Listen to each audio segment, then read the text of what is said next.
क्या आप जानते हैं कि अगर इस ब्रह्मांड में कोई ऐसी शक्ति है जो हमें हमारी सबसे गहरी इच्छाएं पूरी करना सिखा सकती है, तो वो है स्वयं महादेव।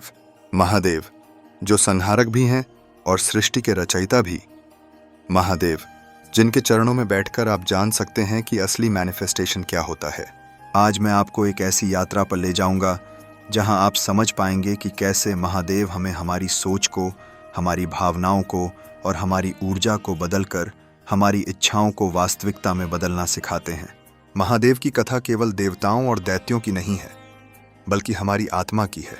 महादेव कोई दूर बैठे देव नहीं, बल्कि हमारे भीतर बसे उस शक्तिशाली चेतना का नाम है जो हमें बार बार याद दिलाती है, तुम ही अपने जीवन के निर्माता हो।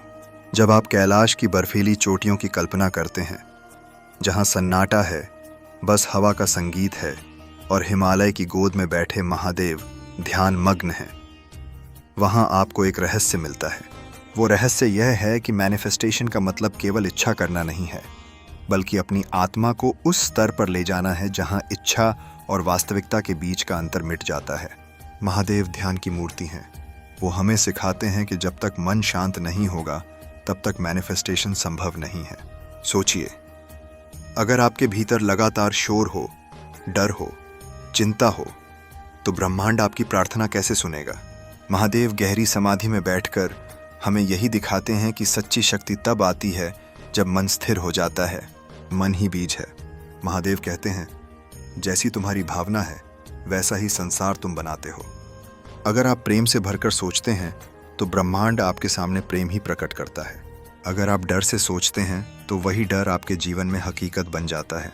याद कीजिए वो समय जब समुद्र मंथन हो रहा था। असुर और देव मिलकर अमृत खोज रहे थे, लेकिन अमृत से पहले निकला कालकूट विष, इतना भयानक जहर कि समस्त ब्रह्मांड नष्ट हो सकता था। उस समय महादेव ने बिना सोचे समझे वो विष पी लिया और उसे अपने कंठ में रोक लिया। तभी से वो नीलकंठ कहलाए। अब सोचिए, मैनिफेस्टेशन का सबसे बड़ा सबक इस घटना में छुपा है। हमारी इच्छाओं के रास्ते में सबसे पहले कठिनाइयां, नकारात्मकता और अंधकार आएगा, लेकिन अगर हम महादेव की तरह उस जहर को अपने भीतर संभालना सीख जाएं, बिना डर के, बिना हार माने, तो अंत में अमृत हमारे हिस्से में जरूर आएगा। मैनिफेस्टेशन केवल इच्छा पूरी करना नहीं है, यह एक साधना है। यह साधना हमें सिखाती है धैर्य रखना। जैसे महादेव कैलाश पर बैठे हैं, दुनिया के शोर से दूर, पर हर आत्मा की पुकार सुनते हैं। हमें भी वैसा ही धैर्य चाहिए। जब आप कोई संकल्प लेते हैं तो ब्रह्मांड तुरंत उसका जवाब नहीं देता। पहले वो आपको परखता है, आपकी नीयत को, आपकी दृढ़ता को। महादेव अपने तीसरे नेत्र से केवल बाहर की दुनिया नहीं देखते, बल्कि भीतर की दुनिया भी जलाकर शुद्ध कर देते हैं। यही है मैनिफेस्टेशन का दूसरा रहस्य। अगर आप अपने भीतर की नकारात्मकता, पुराने घाव और डर नहीं जलाएंगे तो नई वास्तविकता को जन्म नहीं दे पाएंगे। ध्यान से देखिए, महादेव की जटा से गंगा बह रही है।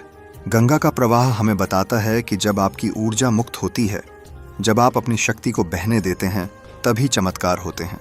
अगर आप अपनी भावनाओं को, अपनी सोच को दबाकर रखते हैं तो वो भीतर जहर बन जाती हैं, लेकिन जब आप उन्हें प्रेम और विश्वास में बहा देते हैं तो वही ऊर्जा गंगा की तरह पवित्र हो जाती है और आपके जीवन को सींचती है। महादेव का डमरू सिर्फ एक वाद्य यंत्र नहीं है। जब डमरू बजता है तो सृष्टि के हर कोने में कंपन होता है। यह कंपन हमें बताता है कि शब्द और ध्वनि की शक्ति से भी मैनिफेस्टेशन होता है। अगर आप अपने मन में बार बार नकारात्मक वाक्य बोलते हैं तो वो आपके जीवन का हिस्सा बन जाते हैं, लेकिन अगर आप महादेव का नाम, मंत्र या सकारात्मक वाक्य दोहराते हैं तो ब्रह्मांड उसी तरंग को पकड़ता है और उसे वास्तविकता में बदल देता है।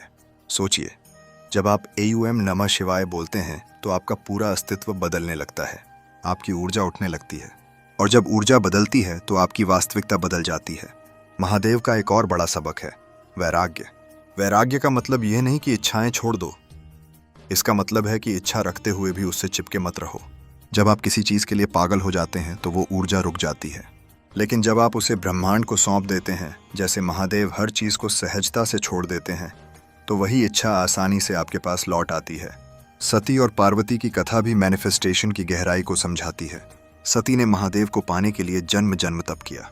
पार्वती ने घोर साधना की, अपने मन और शरीर को तपस्या में झोंक दिया और आखिरकार उन्होंने महादेव को पाया। यह कथा हमें बताती है कि सच्चा मैनिफेस्टेशन तब होता है जब आप अपनी आत्मा को अपने संकल्प के साथ एक कर देते हैं। मैनिफेस्टेशन कोई जादू नहीं, ये वही तपस्या है। जितनी गहराई से आप अपने संकल्प में उतरते हैं, उतनी ही जल्दी ब्रह्मांड आपके लिए रास्ते खोल देता है। महादेव हमें यह भी सिखाते हैं कि अपने डर का सामना करना जरूरी है। महाकाल बनकर वो हमें याद दिलाते हैं कि समय सबसे बड़ा सत्य है।